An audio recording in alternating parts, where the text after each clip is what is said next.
footage from a 1939 German newsreel.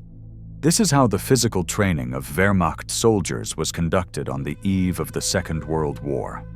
One of the staunch advocates of a sporty spirit and a healthy lifestyle in the Hitlerite army was General Field Marshal Walter von Reichenau. Every morning, regardless of the weather, he went for a run, setting an example for his subordinates. But could the German commander have imagined that exercising in the Russian frost would be anything but beneficial to his health? Walter von Reichenau was known as one of the most convinced Nazis among the Wehrmacht generals. He warmly welcomed Adolf Hitler's rise to power and was perhaps the most loyal representative of the military circles to the Führer. After the Third Reich replaced the Weimar Republic on the political map of the world, the soldiers of the German army swore an oath of allegiance to Adolf Hitler as the Führer of the German nation. The author of the text of this oath was Walter von Reichenau. The general's talent for writing did not end there.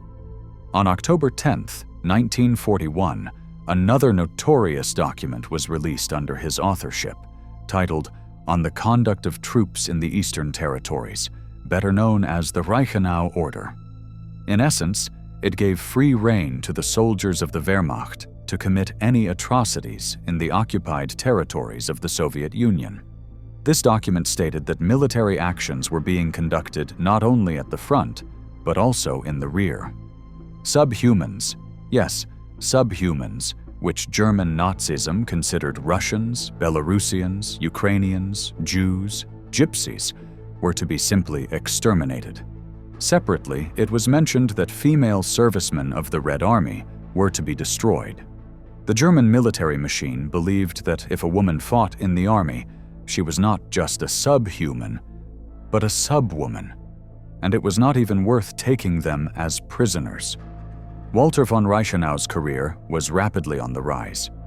In December 1941, he became the commander of Army Group South, one of the three main groups involved in the invasion of the USSR.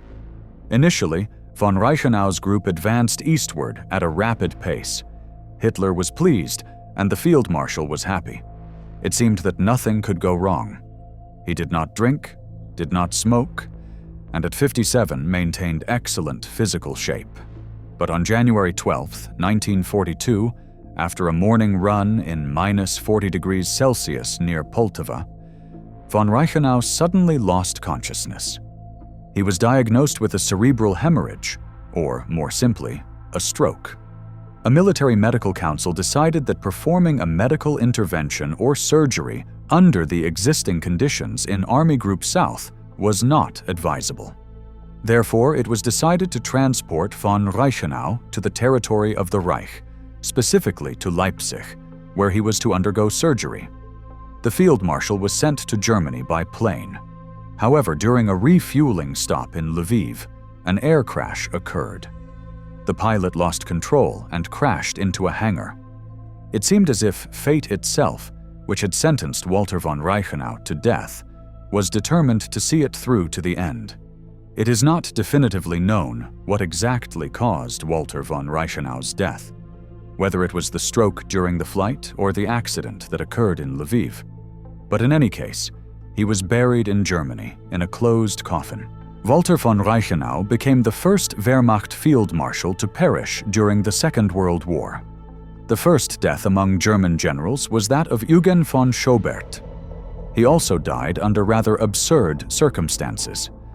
Eugen von Schobert, a Wehrmacht general like many other high-ranking officers of the German army, was a veteran of the First World War. He received the Knight's Cross and, for his bravery and feats on the fronts of the First World War, was awarded the title of Knight, specifically Ritter in German. By the beginning of the Second World War, Eugen von Schobert commanded the 11th Army, part of the southern group of the Wehrmacht. On September 12, 1941, the general took a plane to the headquarters of one of his subordinate divisions near Nikolaev. Von Schobert flew in a Fieseler Storch light reconnaissance aircraft, which translates to Stork in German. These single-engine monoplanes were famous for their unusually short takeoff and landing distances. they needed only 20 meters of relatively flat surface to land. Therefore, when German soldiers saw the single-engine Stork approaching to land on a small field near a country road, they were not at all surprised. However, what happened at the moment of landing shocked the onlookers. Wehrmacht units nearby heard a deafening explosion and saw fragments of the small staff plane scattering. It turned out that the pilot, unbeknownst to himself, had landed the plane on an unmarked Soviet minefield. This is how the German general perished. Another unusual death for the first year of the Second World War was that of German Lieutenant General Konrad von Cochenhausen. He commanded the 134th Infantry Division of the Wehrmacht. In December 1941, his unit was surrounded near Yelets.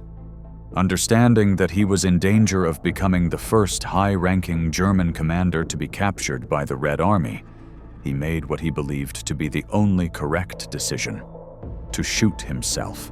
On the night of December 13th to 14th, he did so in his staff car. According to the official version of the German General Staff, the commander took his own life due to depression caused by a car accident. However, the true reason for the suicide was nothing other than panic. Interestingly, von Cochenhausen's division, although with heavy losses, eventually managed to break out of the encirclement. Konrad von Cochenhausen, if one may say so, became the first high-ranking German commander to commit suicide before it became mainstream. But in the ranking of the most absurd deaths of Hitler's commanders on the Eastern Front, the first place by a wide margin goes to the death of Romanian Major General Alexandru Ioanițiu. What can be said about General Alexandru Ioanițiu? Well, first of all, he can be called the father of the Romanian airborne troops, because at his initiative, in 1940, the 1st Parachute Battalion was established in Romania, and from 1940, he headed the Romanian General Staff. During the Second World War, Romania was part of the Nazi bloc and fought on Hitler's side. However, of all the Reich's satellites, the army of this Eastern European country proved to be the weakest. This was confirmed by the offensive on Odessa in August 1941. Despite a huge numerical superiority, the Romanians could not take the besieged city for more than 2 months. The stubborn resistance of the Soviet troops, failures, and heavy losses. Perhaps this is what General Ioanițiu was pondering on the last day of his life. On September 17, 1941, lost in gloomy thoughts, he absent-mindedly stepped under the rotating propeller of his personal plane. From the injuries sustained, the commander died on the spot, and his death still puzzles historians.